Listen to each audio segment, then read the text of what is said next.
And was it a case of, I guess you gradually came back into training and eventually the chance came again, or was it long in waiting? Yeah, I came back in the March. I finished the season and my contract was up at Bristol Rovers. Phil Kite had done really well and was playing in the first team, and he was 3 years younger than me and had done ever so well.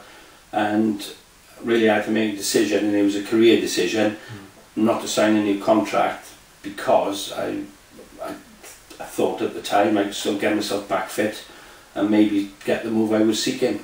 And I had an opportunity to go to Cardiff City on loan, bearing in mind I hadn't played for 12 months, and I went to Cardiff. I was there only 2 months, had a 2-month period at Tottenham, and then signed for Newcastle. So it worked out in the end, but I think the important thing for me was that I needed to play. You know, I've been out a year just to get the gloves back on and play, and I think it was a tug of the heartstrings, to be honest, because Cardiff City's my local team. I was a supporter, and the opportunity to go there and play for a couple of months did me the world of good. Well, I think that touch on that point, that's I suppose something else that it's been good advice for a lot of young keepers. And when I look back at my own career, that's something where there were times, probably twice in my career, when I thought actually I stayed on the bench a little bit too long, and you know, from having sort of 2 or 3 really good spells of playing games and then finding yourself not playing, I think, you know, as you say, I mean, would that be advice you would give, just even if it meant dropping a league or dropping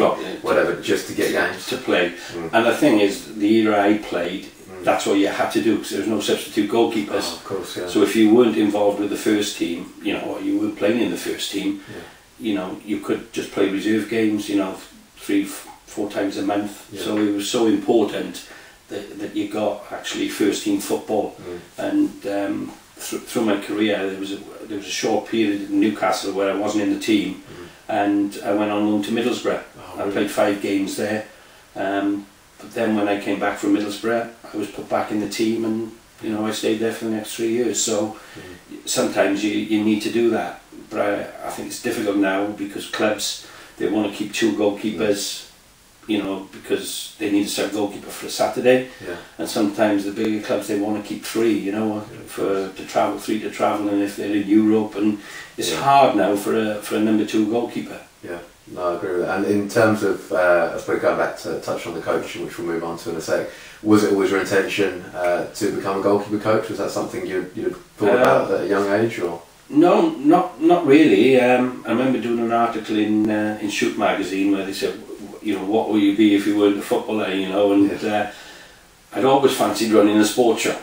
I don't know why, but I'll tell you, you've got a sports shop in here. We'll do a little bit of that in a minute. In fact, I'm going to touch on this. I've just seen a few saves galore. They were the first videos I had as well. So so a sports shop. Yeah, and you know, how blasé of me to think, and naive to think, you know, I could just run a sports shop, but that's what I fancy doing. And but anyway, I was, you know, once I was in football, and it was just a case of, you know, obviously I didn't really know what I wanted to do. I was 26-year-old, and they run a level 2 coaching course at Newcastle United, where the Northumberland FA came into the club and run it, and there was myself, Paul Goddard, Glenn Roder, Peter Beardsley, and Gaza, and Jimmy as well, Jimmy Gardner. Oh, really?